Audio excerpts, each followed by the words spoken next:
today. It's early. You can do this. You can do this. Welcome to Supercharged by AI, a podcast by AI Portland. I am Nicole Moores, co-founder and product design manager at Driveway, and I am joined by... You are not the co-founder of Driveway. Co-founder of AI Portland. That's right. All right. Do you want me to give it a go? Okay, you do it. Hey, at this point, you are now welcomed to Supercharged by AI, a podcast by AI Portland. I'm Megan Notarte, co-founder of AI Portland and partner at Cloud4, and as always, joined by Nicole Moores, product design manager at Driveway and co-founder of AI Portland. And boy, has it been a moment getting us to this part of this podcast recording.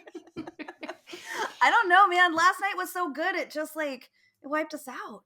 It was really good. I say this about everyone, but my favorite so far. But I think this one is legitimately my favorite so far. Right. It's right up your alley. But I agree with you. The vibe was so good. The vibe was just so good. It was so good. Part of that was the amazing location we were in. So we were lucky to have our event at Instrument, which is a local agency here in town. They have such a beautiful space, the atrium, stadium seating, all the plants. It's just a gorgeous, gorgeous space and just lended such an air of creativity and it was beautiful. Set the tone. Yeah. I was afraid I was gonna crash into one of the cacti at least one time because I don't know why, but I was really close to them. I was yeah. Okay, Megan, do not ruin the plants. And there were many of them, I thought I was gonna fall down the stairs at some point. Well, right, because you were going up, doing your best, and we may have seen that happen before. No comment on who may have slightly tripped down the steps. It was not me. So let's talk about the event. So our concept was everyone is a creative director, and it really came down to how are people using AI to push the bounds of their own creativity? How has it empowered them to be more like a creative director on their work? And we had 3 amazing lightning talks. We had so many submissions and it was so hard to pick because everybody's doing really cool stuff. Yeah. But the folks we didn't pick, we're going to have opportunities to work with them in the future, right? I think it says something about the Portland creative community, people who are just interested in new technology and experimenting with things. So kudos to the community. For sure.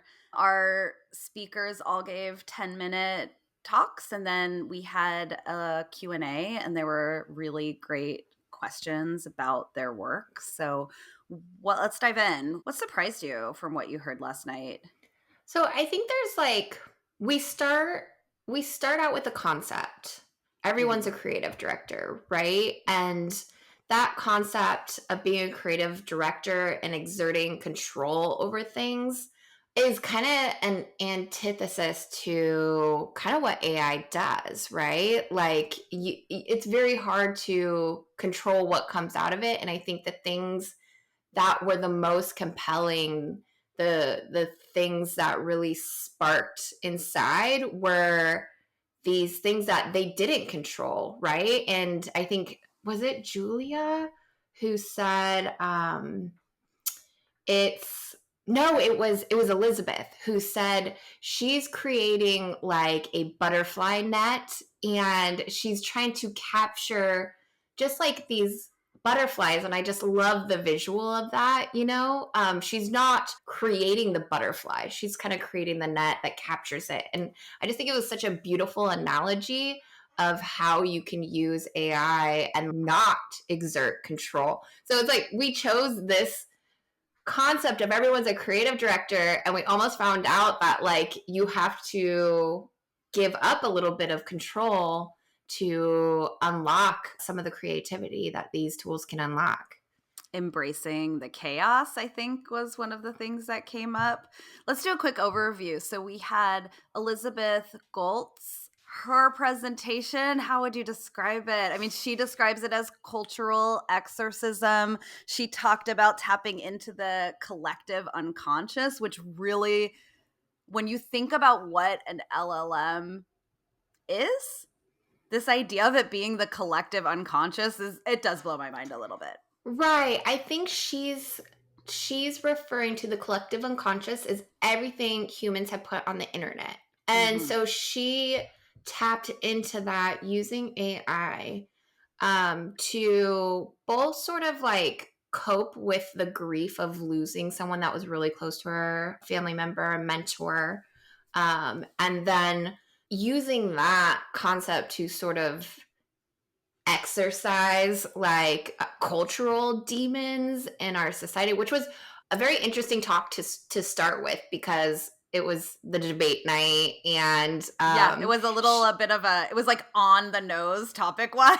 Yeah. yeah, and she used the artwork of her family member, her mentor, which was not finished portraits, and she created some styles to put into AI to sort of finish those, and then she used her own artwork and actual words from the Constitution to generate this imagery and this artwork that was, I don't know how to describe it, like, yes, an exorcism. They were a little scary, they were a little dark, but also kind of beautiful, you know what I Yeah, mean? unsettling, I think. Yeah, yeah, and so when you think about what she put in and what she got out, it was amazing.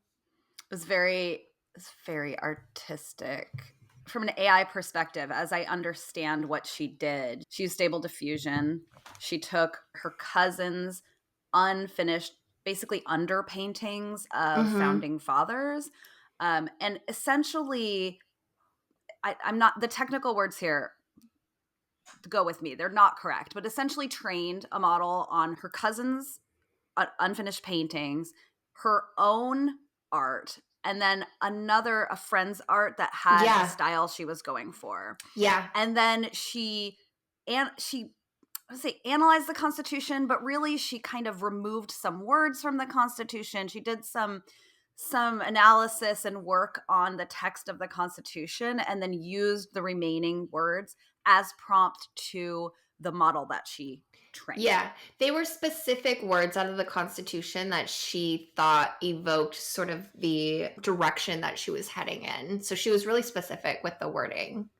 Yeah, it was really cool to see what came out of it, and I do still wonder, I didn't get a chance to ask her, but, I think this was part of her grieving process, and I wonder how it served her. Like, we saw what the output was, and she talked about the cultural exorcism and all of those things. I wonder if it was cathartic. I got the sense I that it think we was. talked to her about that, Mhm. no, it wasn't a question that came up yesterday, but I think I remember her saying that it did help her Yeah, through the grief process, yeah. which is awesome. Good for her. Well, yeah, I love leveraging these tools. I mean, I don't know how she would have done anything like that without having AI tools. I mean, I guess she would have had to just use her own inspiration or whatever, but she was able to leverage the collective unconscious, like the inspiration of all the things that are in Stable Diffusion that were trained on by the internet or whatever to help her through that process. It was very cool. Our second presentation was by Spark. Do you want to give the overview on that one? So, Spark, he really interested in history and he wanted to create a project that was immersive and appealing to kids that could take them through a place in time. He really used AI throughout his entire creative The whole process. process. The whole Yeah. process. He used it to do the research on the history and help brainstorm and then inform like the next step. And then he used AI in the next step, all the way down to creating an AR, VR Experience. experience. Yeah. Yeah, which was pretty rad. And he even used it as what I would think a true creative director would, which was, okay, I'm to this point. I want to explore these different styles of art. Like I think one was anime, the other one was he ended up Comic. It was the he ended up going with Dutch Impressionism or something, because that yeah. like matched the time period that he was trying to evoke. He even created, I'm not a gamer, so I'm probably going to use the wrong words, but a character, it was a seagull, and came up with like some text scripts and stuff like that. So he really used it from like 0 to 10, which is interesting to me because sometimes I like to pigeonhole what AI is good for. I'm like, it's good 0 to 1. You know what I mean? Yeah. Or it's good 9 to 10. Like, what did I miss? So to see how he used it at every The stage whole was, way. yeah, pretty enlightening for me. And that was his in the Q&A, like that was one of the things that he was talking about is like bringing AI earlier into the process. And I think that is consistent with what a lot of people are saying in ideation, like you were saying. I think a lot of creatives are comfortable in using it in ideation. It was interesting to see how he kind of pulled that all the way through. And he has the experience, like he gave everyone a QR code and you could go and see the experience that he put together. Yeah, when he pulled up his QR code, like every phone went I up. know. Every I got a phone was, picture. yeah, it was like, oh, I want to try that out. That was really cool to see. I thought that was really fun too. We ended with Julia Stoops, and her art is really cool. And she, I think, was the big proponent of like, let's embrace this, let's embrace the chaos, and kind of took us through her journey of getting to the point of working with Midjourney and how it has influenced her art. Yeah, first of all, complete fangirl of Mm. Julia in every single way. So she's a traditional artist. She works with both like digital art but also tactical art and kind of combines the two, and she's always done that. So making shapes in Illustrator and then, putting them on like physical pieces and washing them with inks and paints and stuff like that to make these, how would you describe them? Like almost atmospheric, almost surrealist. Like she doesn't consider herself a surrealist, but her artwork is surreal. It has a sense of surrealism to it. She was embracing the chaos of geometry and stuff like that way before taking her artwork into AI. So she already sort of had this mentality of, I'm going to see what comes out and put it together. So she was primed for, I think, this moment of embracing AI. She started out just like making jokey things, right? She started out. That's right. The painting, like old paintings with cats. Yeah, like, so it was women with cats. So she started out using different artists that have long past, not living artists, and replicating those styles with all sorts of different women with cats. And it was just a fun thing to put on Instagram. Those are fun in and of itself. They're that. fun. I also love, I seem to recall her when she initially told us about this, it was like, these cats existed, like, let's put them in the art. So it wasn't just like a cat as Queen Elizabeth. It would have been like someone like Queen Elizabeth with a cat or something, right? Right. Yeah. And she even posted this great slide where she's saying how her friends and family were sending her either love or hate. Some people loved it. They wanted like screen printed on a t-shirt, and other people were like, what are you doing? You know what I mean? Like all this Yeah, there was AI. just a lot of AI fear right at her. Yes. Yeah. Yep. And she's like, I'm just making women with cats. You know what I mean? Like, this is fun. And then she had a flood in her basement, which meant she couldn't do her regular artwork. And so that sort of got her doing even more AI artwork. And she started putting her own artwork into Midjourney and experimenting with the blends. And she was hooked. Taking her art that she's always done, that in its own right is amazing artwork, and then taking it to a level that she says she would never have been able to execute without AI. And it's amazing artwork and undeniably unique, and she showed examples of, I started out with these two images, I blended them, I got this image, and they're completely 100% like things that don't exist, and they're and wonderful. consistent with her style. Absolutely. Like Absolutely. you can see, of course, like an evolution, but also it's clearly her. Mm-hmm. She talked about how, so she, in her physical art, traditional art, she plays with the gravity and the way the paint flows, and she's able to harness AI in a similar way, right? Mm-hmm. She's already sort of working with these mediums and in the way that they work, and now she's like embracing the chaos of AI and also trying to like work with that in the same way that she works with gravity, which like she also can't predict or control in like every way that she wants. Yeah.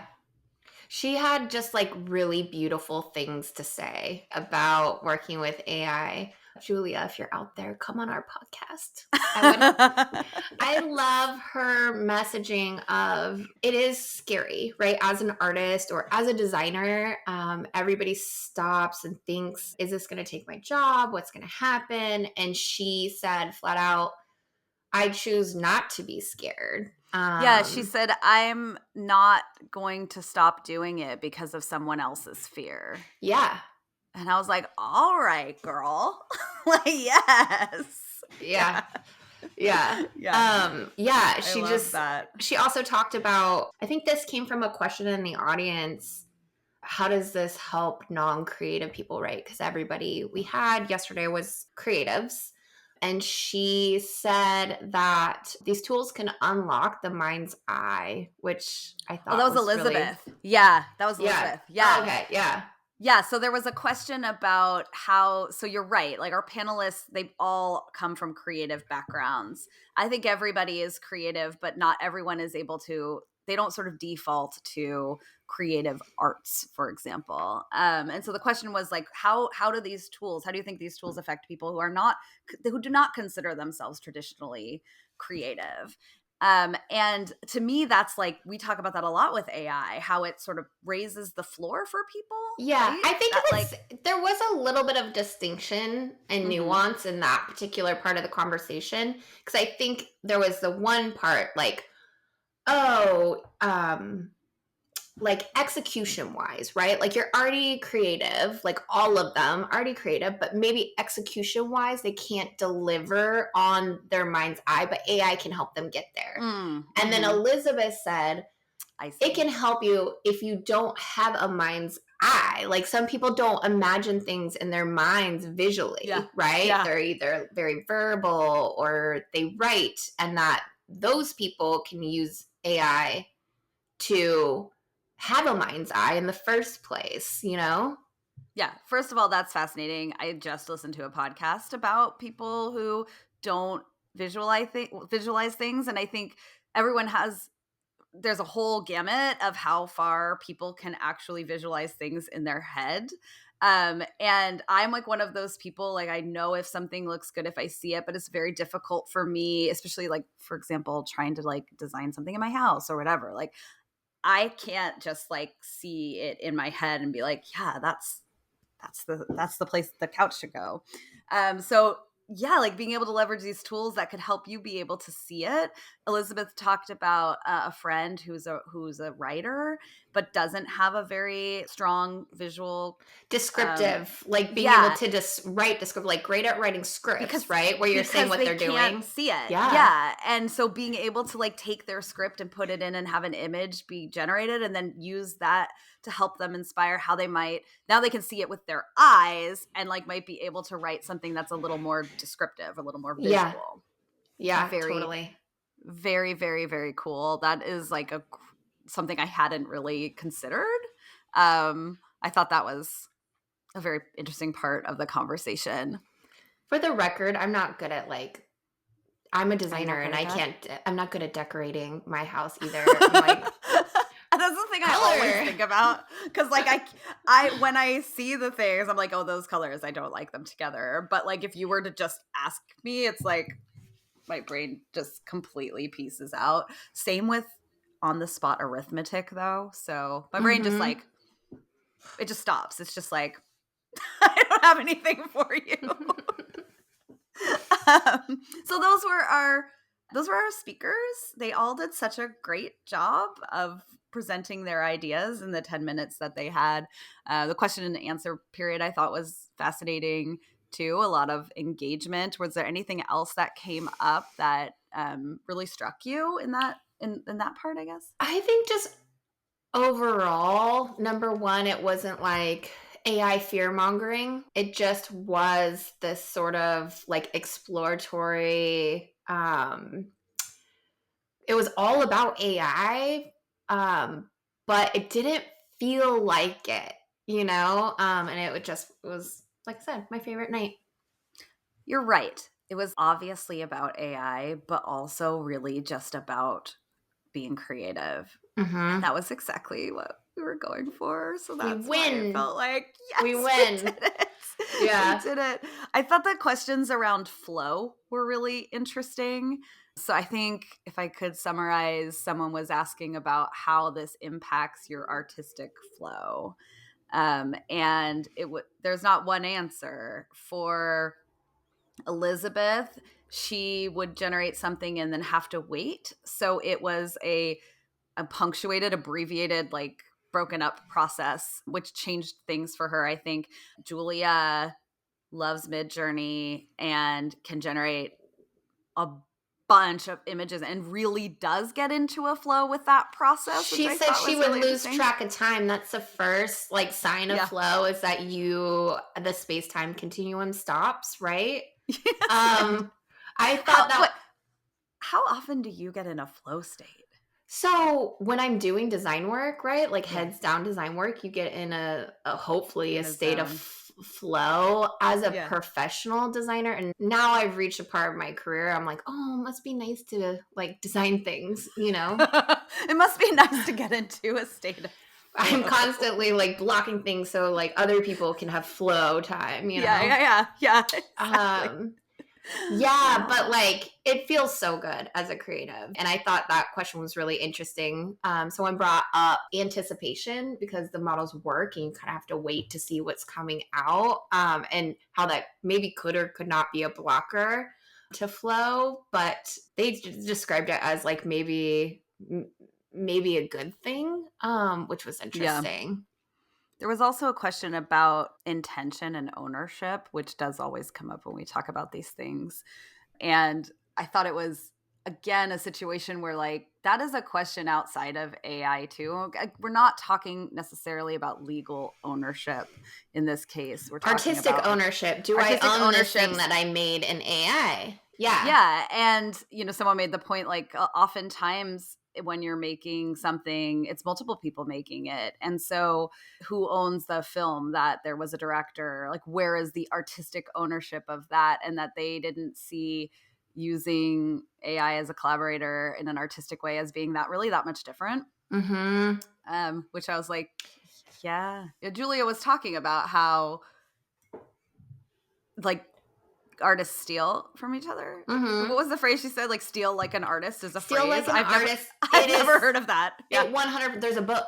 It 100% is a phrase. And what she said was, once we actually start stealing like an artist, then people get mad about it. Yeah, right. Like you can't win. That's interesting. Oh, I loved it. We didn't get into all of the questions necessarily that we kind of presented to our speakers, particularly on like what should remain uniquely human. Do you think we touched on that? Like, yeah, I don't know if we actually did. And the other thing I don't think we got to, like, I just want to have a whole nother part 2 to this. I know, I just felt like we ran out of time. I wanted to get to those things, but we already went over. I feel like I know what they would say about this, but like them putting their own art into the ether to be scraped by the AI machines. We didn't ask that. We did ask Julia that in our like pre thing, and she, if I recall, was not super worried about that. She's flat like, out said, I don't care. She said, I don't care. It's on the internet. Everyone's art is on the internet. And like, that is, as Elizabeth would say, the collective unconscious. Right. I'm not sure that she would agree. We should, if Elizabeth, Julia, Sprk, if you're listening, please feel free to jump in the comments or make a post on how you feel about the input of your art into these systems. You're right. There was so much to talk about. It was like I had all these questions, and then I looked up, and it was like 7:30, and we had to shoo people out because we like had to. We literally had to be like, you don't have to go home, but you can't stay here. Stay here. And then when we left, people were still hanging out outside. I know. You and I are about to collapse. I'm just like, bye guys, I gotta go. Then we had to wait 10 hours for the bikes to pass. Ultimate Portland experience was when we finally load up our cars. We get in our cars to leave. I am literally looking over to like get into the lane, and this like massive bike ride past us. I mean, it was like, how many people, Nicole? 100? 100? I was going to say 100. 100 people on bikes, which is totally Portland. It's totally Portland. Totally cool. But I was like, oh my gosh, is it ever going to stop? I just want to go home. Like Thursday night, just a giant bike mob. A bike mob, a Portland bike mob. It was perfectly Portland. Yes. It was perfect. Oh man, do you have anything else that you wanted to go over from last night's event? No, just it filled your heart. It did. It totally filled my soul. Thank you, Instrument. Thank you to our artists that shared their artwork with our community. And yeah, thanks, Megan. Thanks, Nicole. Thank you again for listening to this episode of Supercharged by AI. Subscribe to get all the latest episodes and check us out at aipdx.info for more information.